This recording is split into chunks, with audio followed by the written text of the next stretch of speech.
Good morning, good afternoon, whatever time it is that you are watching this. You are watching Coffee with Melissa this morning.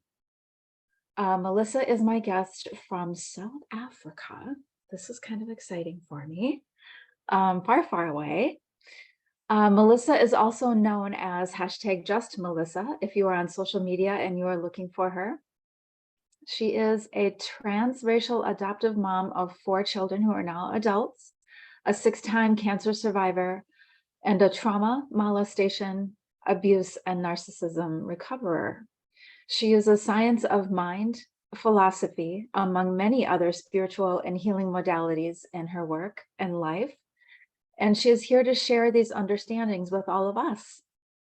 Melissa is passionate about personal empowerment, specifically yours. She teaches from her life experience about how to access, harness, and use our point of personal power in every area of our life to facilitate our healing, our freedom, and our rise. I love that. She always shares with love and compassion and enthusiasm about our potential. And that's actually what drew me to you, were your beautiful posts about our infinite power and really about love. There isn't a lot of love on social media, as I imagine you can agree with. There just isn't a lot of love Absolutely. that's put out there. And I love your content because you really lead with the heart. So thank you for that. Thank you so much, Laurie, and hi to your audience, and thank you so much for having me. This is a first for me, and I am super excited. So I'm trying to contain my energy so I'm not too all over the place, but it's a delight to be here, and thank you so much. Well, thank you. So let's where should we start? Let's start with just telling us a little bit more about you, your journey through life. Mostly what I do is try to give people solutions that they might not know about for healing. And since you've had quite a journey, you've had some trauma, you've had some physical stuff, you've lived a little bit. What would you say to somebody who's on their healing journey, who is looking for solutions, looking for answers, looking for ways to heal on a higher level? We can always treat the body, right? But if we don't treat the spirit, if we don't address the thoughts, if we don't address the emotions, how far are we really going to get? So what would you Precisely. say to somebody searching and struggling maybe to find their healing, and they're just not feeling good, they're just not finding the solutions, they're just not quite hitting the target? Well, the first thing that I would say is that it's so critical to understand that it's all connected. Absolutely nothing that we do in any realm of our lives at all, spiritually, mentally, physically, emotionally, psychically, it doesn't matter which realm we work in, it's going to affect all of the others. So the first and most important thing to understand is not just that connection, but that there are literally a million different modalities that will work for a million different people. There is no right or wrong way. And your body, your innate intelligence, your soul and your heart will guide you to that modality that is right for you. We will connect in automatically with what our level of consciousness is.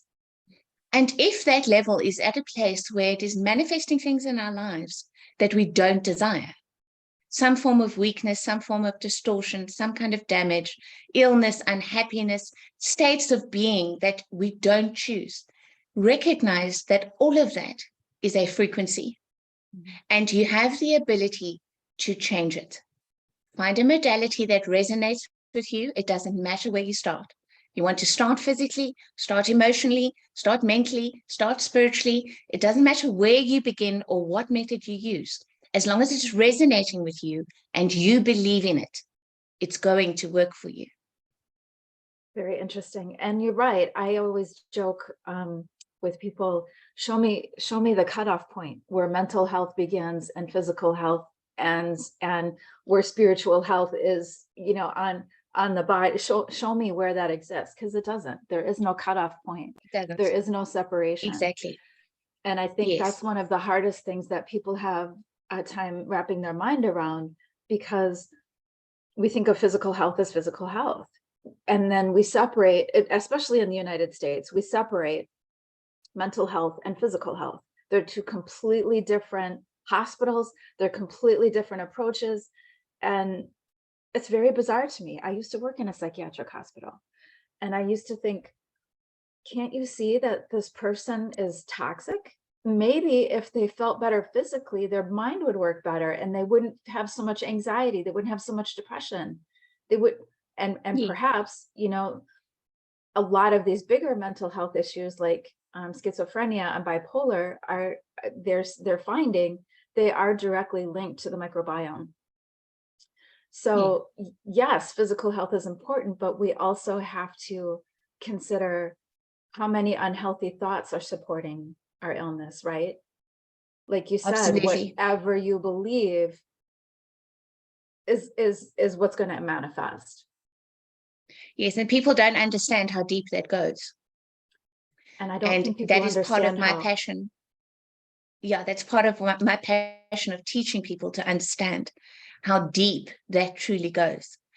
I take the position that nothing is ever physical in origin.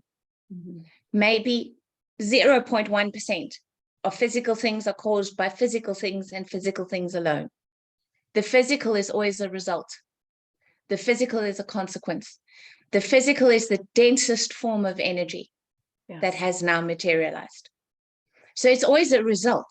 It's not the cause. So we can change things on a physical level and we will derive some benefit from that. But it is the least powerful thing that we can do, because all of our other energy is coming from higher power centers. And that will filter down to the body and be so much more powerful, especially the more holistic it is in actually achieving that healing in the body. I can feel the power of that. I hope people listening can feel the power of that, because we don't have any idea how truly powerful we are. Yes. So I mean, I sat, go ahead. carry on, sorry. There's a little bit of a delay, and I think that's messing with us a little bit. I was going to say, where do you start? Like if you're feeling a little funky or if you're feeling a little off, where do you start? Well, it depends which area I'm feeling that distortion from. And I've had a 20-year practice of all the various modalities that I follow. So I don't actually want to answer the question with what I would personally do. What I would advise people to do is that you need to understand how you function as a human being. What is your primary go-to modality? So in other words, would you consider yourself primarily a highly emotional person? Or would you consider yourself more intellectual? Are you more kinetic? You do things with your body. It all comes down to knowing yourself and understanding how you function. So if you are highly intellectual, then generally you are going to gravitate towards things where you use your mind, things where you're going to learn and then apply what you have learned, things where you use your own brain power and your positive thinking mechanisms. But if you're more emotional, then that's not going to resonate with you. You can repeat affirmations 10,000 times and not feel any better, because you need to actually address the emotions emotionally. So which modality and where you begin depends on each individual person. And there is no right or wrong. Thoughts influence the way we feel.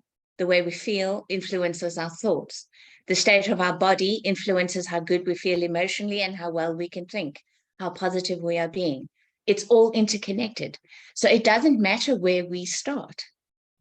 But the important thing is that eventually we get to a place holistically where we're doing it all, where we are addressing all of our issues as the entirety of the being that we are, using all our available energy and all of our available power. I love this. I can't tell you how much I love this. I just love this. So now I'm curious, how did you start with this work? How did you learn this work? What I wow. started when I was given a terminal diagnosis at the age of 29. I had been very unwell for 2 years, and the doctors could not find what was wrong with me. I went for test after test, went to different doctor after different doctor. I knew something was terribly, terribly wrong with me. I was bleeding rivers non-stop. I was anemic. I couldn't eat. I was in so much pain. And I kept going for all these tests that kept coming back. There's nothing wrong. There's nothing wrong. There's nothing wrong. And medically, the reason for that is because the form of cancer that I had was so rare, so advanced, and so aggressive that the tests were canceling each other out. Wow. So where, for example, a blood test would have picked up a certain level of the disease, because it was so progressed, it came back negative. And then where like a pap smear, for example, would have picked up a different version of the disease, the blood test was canceling that out. So everything kept coming back saying, I'm fine. It's like, I am not fine. I'm palpably not fine. You can see it. Something is wrong. So by the time they diagnosed me, it took 2 years. By the time they diagnosed me and they realized, oh dear, this is actually cancer, they gave me 3 weeks to live. Wow. I had 3 various forms of cancer. One was a football-sized tumor in my birth canal that had over 100 filaments or fingers that had wrapped themselves around everything. Wrapped around my spine, wrapped around my spleen, my pancreas, my bladder, my uterus, my kidneys, my liver, my lungs. These filaments were everywhere. And it was already stage 4, and it was aggressive and invasive. Wow. I also had stage 4 cervical cancer, and I had stage 3B metastasized bladder cancer. So by the time they managed to figure all that out, which they literally only did on an operating table, when they had eventually found this tumor that essentially my body had been in labor with for 2 years, been actually trying to give birth to this tumor that was hanging onto all my organs. Right. And they figured, because all the cancer tests were negative, that they could just remove it. And so they had me on an operating table and I bled out. They managed to bring me back. And that was when they realized, oh, oopsie, this is actually cancer. And they gave me 3 weeks because my kidneys were going to fail. And it was so advanced that no one was willing to touch it, to even try to treat me.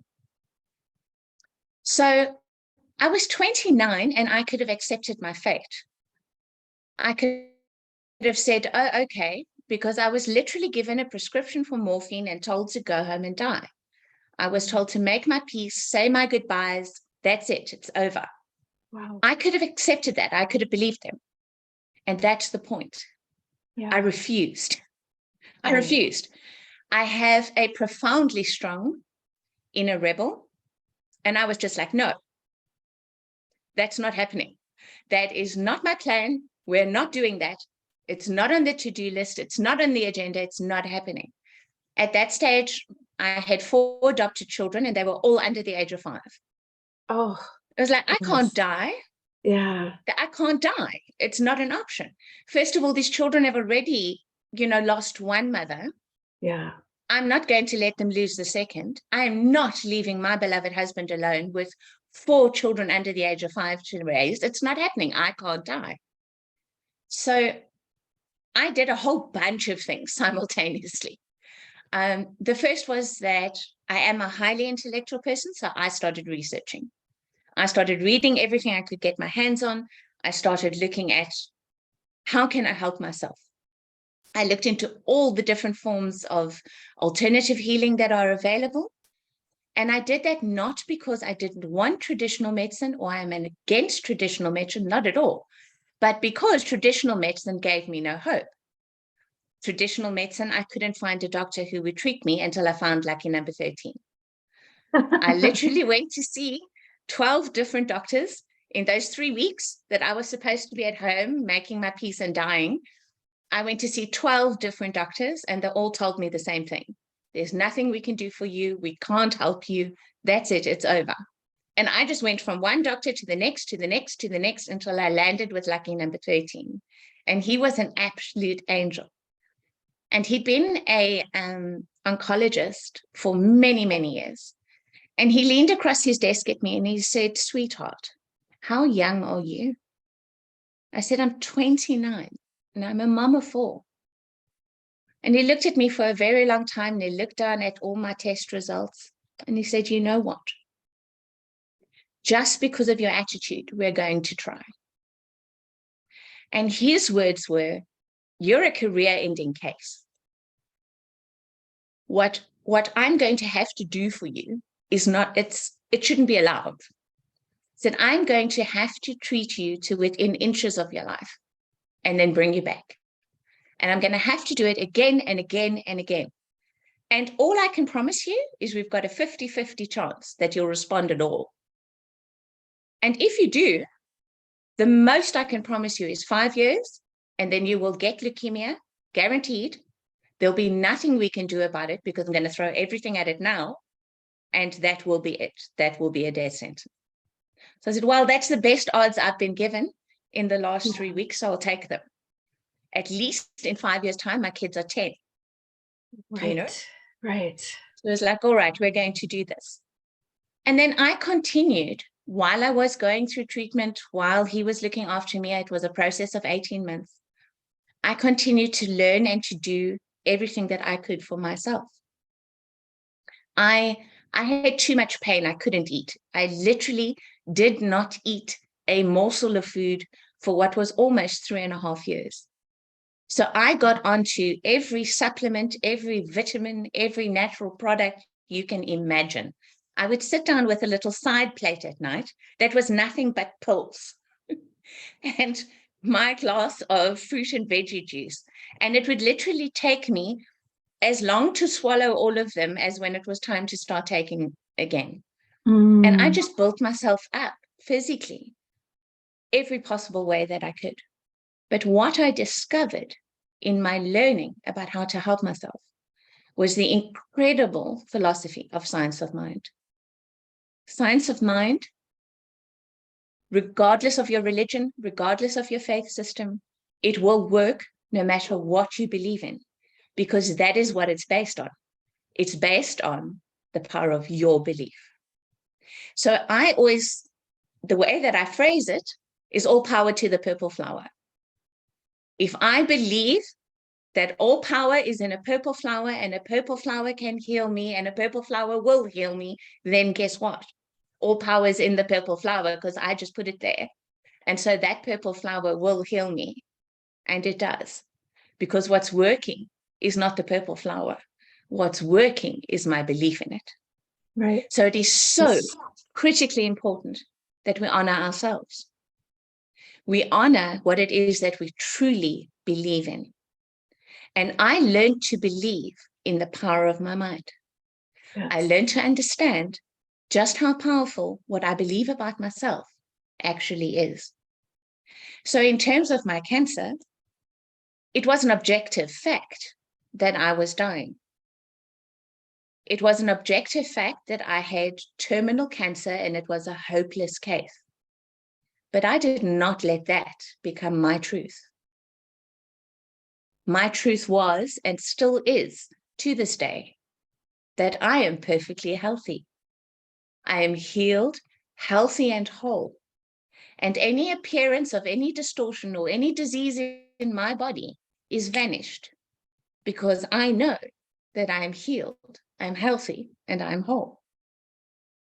And so 20 years later, a girl is almost 50. I'll be 50 in October. 20 years later, and another visit from 2 more cancers in between, I'm still here and I'm thriving.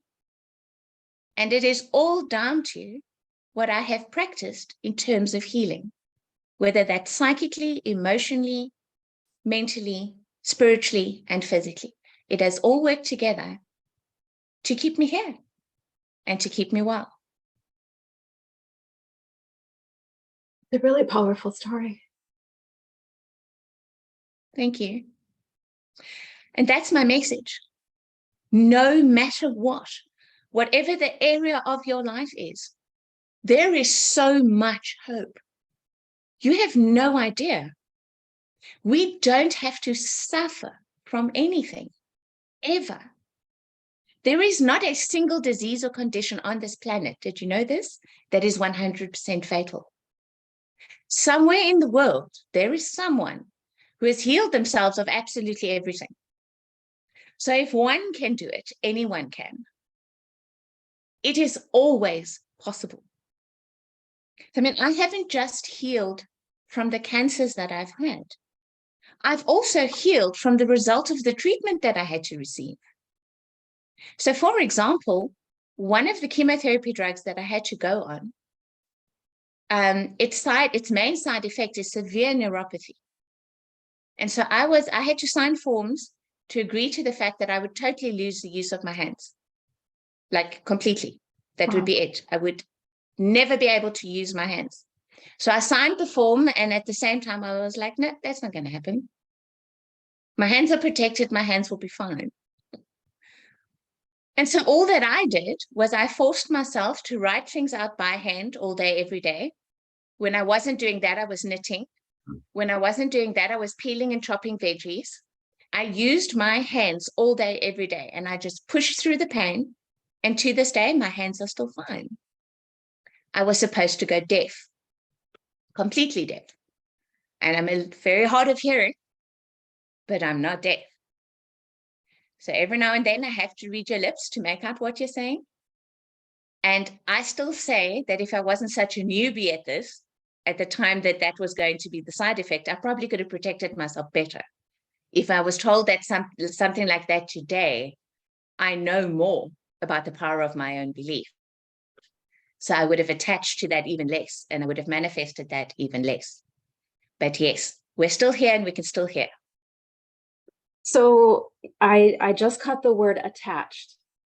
Can you go into that a little bit more? Attaching is nothing more than when we take something that is external to ourselves and identify with it. Mm-hmm. It is not ours until we do that. Anything that is coming even from within our body, as soon as we attach to it, we've identified with it. So, for example, I will say, I have had cancer, or there was the following cancer in my body, or at the moment, my body is suffering from X, Y, or Z, even though suffering is not a good word to ever use.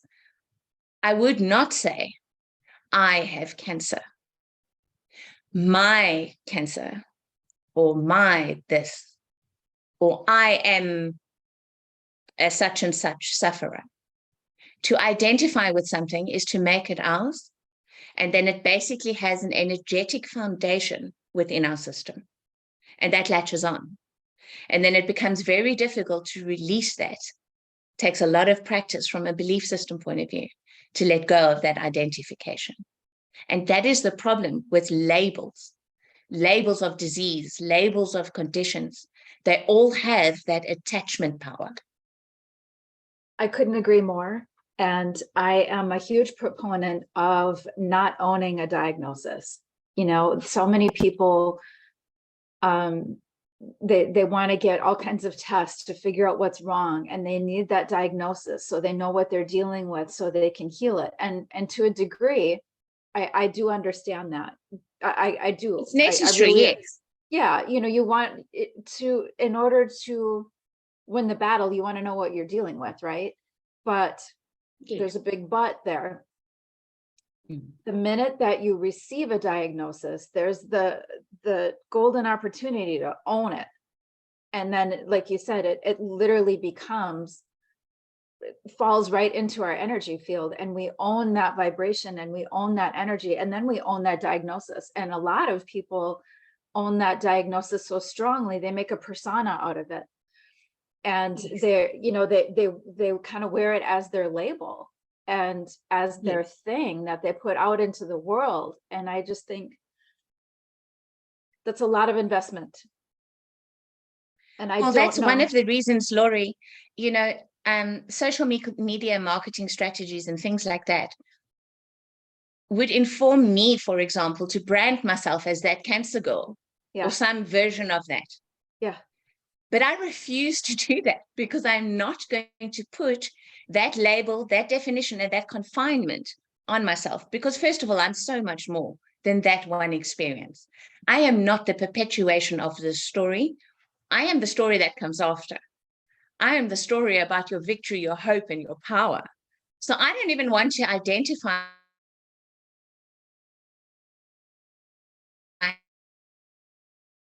as a past cancer. It's all still attached to the idea of having had the disease. So as long as you can tell that story and not feel anything about it, there's no emotion, then you know you're unattached, then you know you're unidentified. But the moment you feel something, or you feel like you're in need of sympathy or attention or validation for that story, that's when you can know that there is attachment of some kind. And I always say a diagnosis should be used for one purpose and one purpose only. And that is to find out what the objective fact is. And the only reason why you want to know what the objective fact is so that you know exactly which higher personal truth to choose. And that is what you must identify with. That is what you must attach to, is what are you going to make your higher personal truth in the light of this factual diagnosis. Can we go into that a little bit? Let's say somebody doesn't really know what their diagnosis is and they can't really get one. Maybe they don't want to, or maybe they've tried a lot and they just can't find a diagnosis. Then what I would advise is that you would choose a personal truth based around the symptoms of how you're feeling. So make a list of the symptoms of what it is that you're going through and what you think that would look like as a fact. And then find a way to find a higher truth about that. So in other words, just to use a simple example, something like saying, I'm tired. Oh, I'm so tired. I had such a hard day today. I'm exhausted. I've got no strength. I've got no energy. Those are all facts and they're valid. But do you want to feel that way? Do you want that to be true? So the first highest version of fixing that would be to rather say, I feel like I have a lot of tiredness in my body right now. It's just a feeling. It's not reality. It's only right now. It's not forever. I'm already in the energy of this is passing. I'm not attached to it.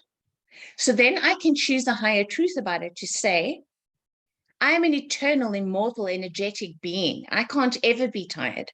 My energy is constantly replenished. I'm always full of vigor and vitality and the fullness of life.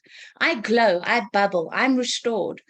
You understand? There's no limit to the new truths that I can put on top of those facts. I love that. Because who we are in our essence has no limit. True. Absolutely true. Infinite possibilities, right? Yes. And the thing is not to, I mean, one of my side effect symptoms was a good decade of literally having fibromyalgia. Mm-hmm. I blew up like a beach ball. I was enormous. I could not lose a single kilogram. I think because I didn't eat anything for so long, my metabolism just went boop, dead. Yeah. So I blew up. I was in so much pain all the time. I couldn't lose any weight, but I just kept myself in a place where I was grateful just to still be here. Yeah. Even though it's in this condition, I wanted to still be here, and I am. So I'm thankful. And then no matter what that mirror is telling you, whether it's the mirror that's reflecting your body or the mirror that is our lives, that is reflecting our state of being, stop believing the mirror. The mirror is showing you what you need to change. It's not true. It's not real. It's a reflection, and you can change it just like that.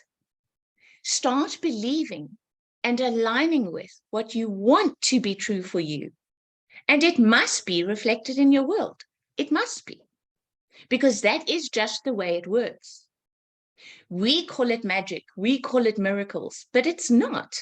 It's just physics. Or people It's call it, just how, yes, or things people come call into it being. manifestation, right? And like Yes, you said, it really is, in my opinion, it really is tapping into the quantum field. How do you see yes, it? absolutely. But the fact is, we don't do that sometimes because we want to, and other times not. We're doing it all the time. Everything is a manifestation. We are always channeling from the quantum field. We can't not. We wouldn't be here if it weren't for that mechanism. So we're always doing it. But the question is, are we doing it by choice? Are we doing it in a line with our desires? Are we doing it from some default program?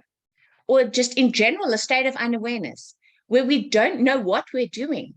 So the mirror keeps trying to show us what we're doing and what we're bringing into manifestation. And that's the only reason it exists, is so that we can recognize it.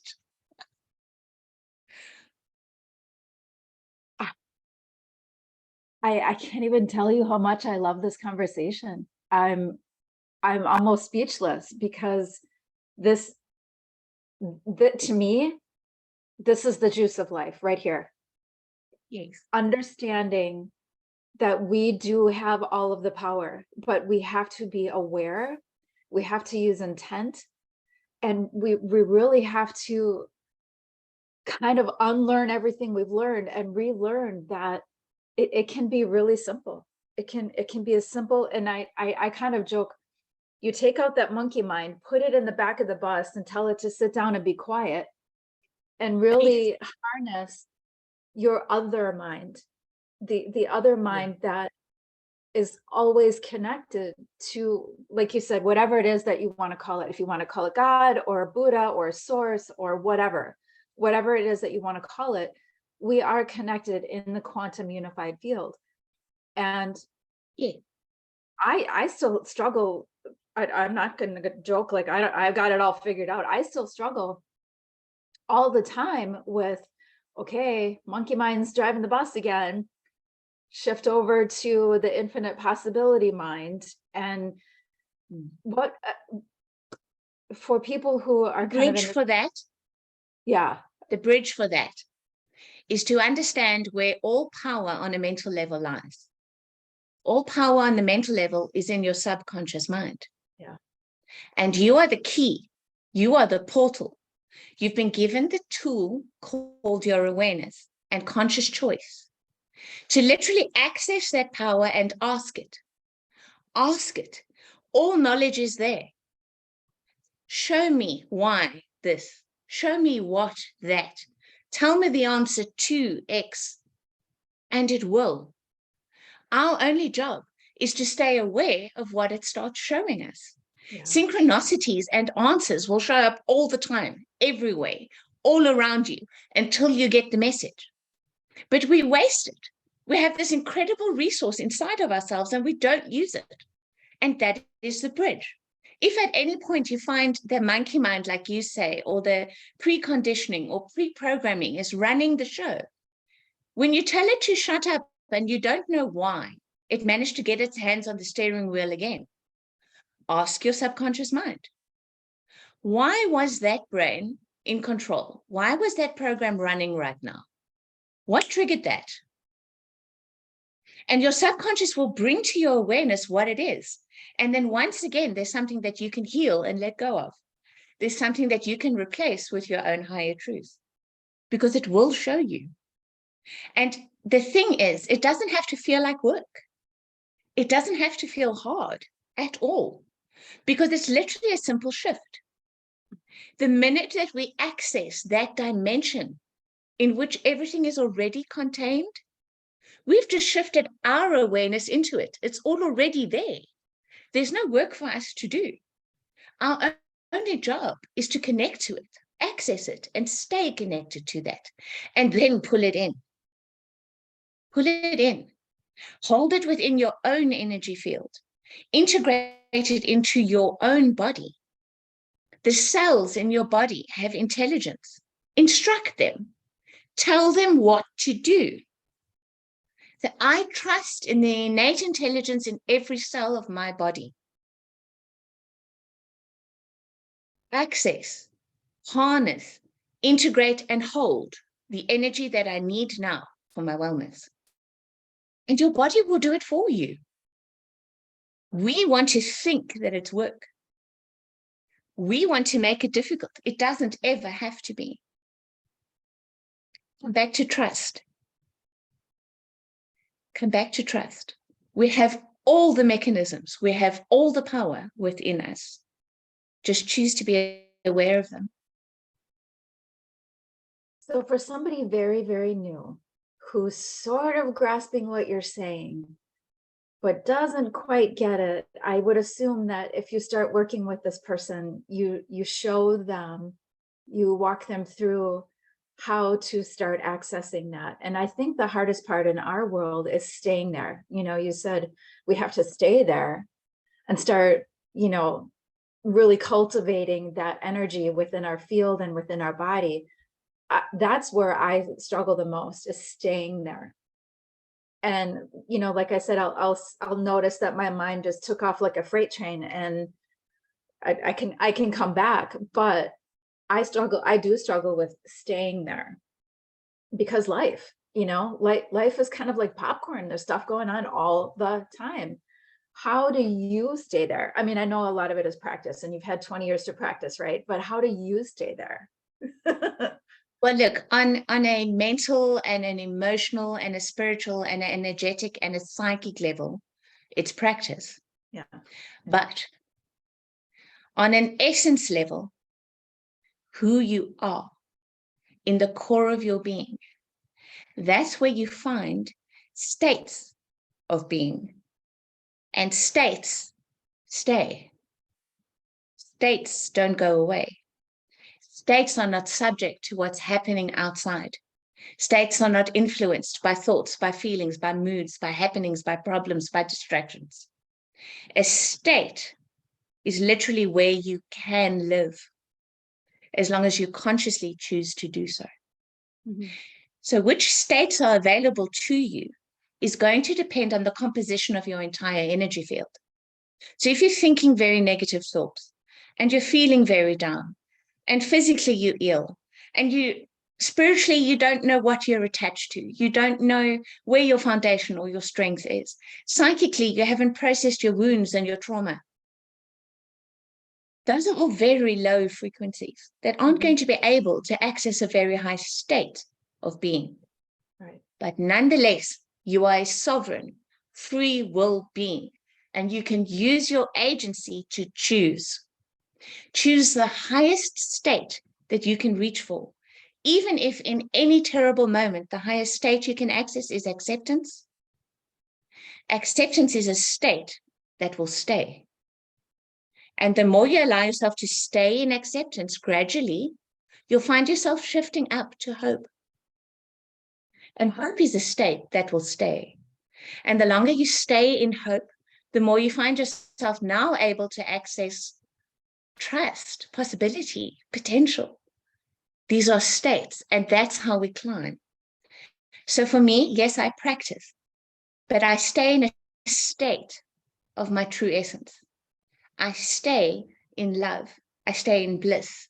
I stay in peace. I stay in joy. The minute something wants to come that is not that, I transmute it. I change it into what I want it to be, because this is my life. And I am the only authority in my life. So some negativity or some disaster or some crisis or some panic or something wants to come at me, I stop it in its tracks and no, my energy field is shielded. I am love, I am light, and I am peace. So whatever this is happening out there. I'm not moved by appearances, so the appearances must move, because they have no power over me unless I give it to them. And that's what we unconsciously do all the time. Instead of harnessing our power for ourselves, we give it away to things outside of ourselves instead. And we empower all of those things instead of empowering ourselves. It's so true. I hope people watching this understand how powerful this talk is. I hope so too. I really do. That is my passion. It's such a powerful conversation. I hope people really hear your words, because this is all of life right here.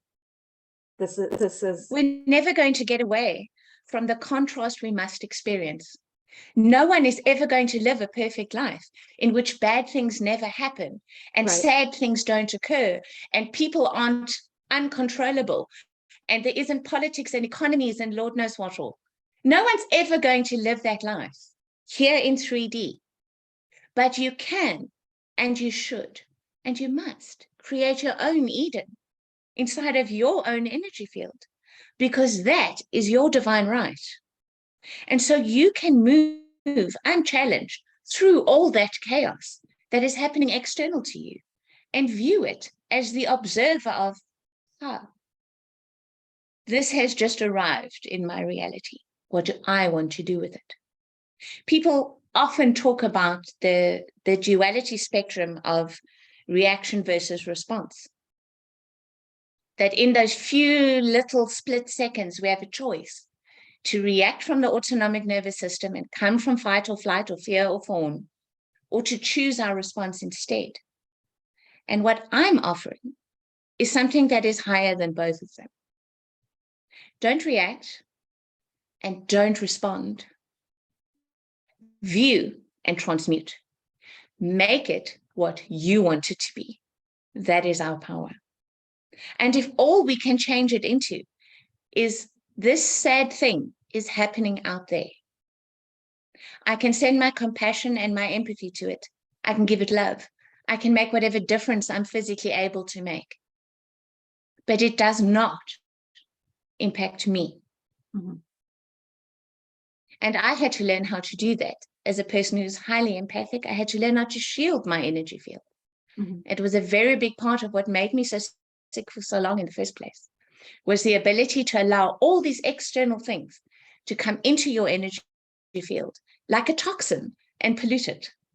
And we all, to some extent, have toxins and pollutants emotionally, psychically, historically, in our own energy field that we already have to work with.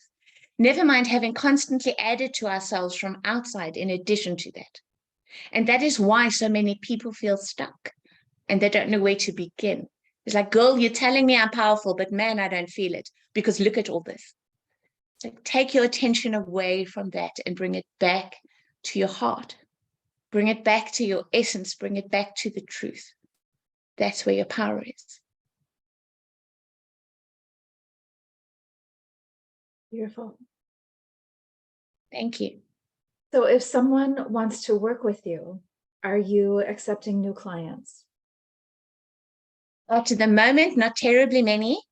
I've got about 5 spaces open for next month. Okay. At the moment, but they're welcome to, right now I'm only contactable via Facebook. It's the only platform that I'm on. Okay. But they're welcome to follow my page, send me a DM, and then we can see. I am busy developing a course at the moment. I hope it's about a year out, in terms of putting all this that I've learned together in a course that people will be able to do online. Right. So a lot of my time is devoted to that at the moment. I won't be seeing one-on-one clients for much longer once the course is actually done. But until then, I still have a couple of slots available. If anyone feels like they resonate with this and they'd like to work with me, then they can pop me a message.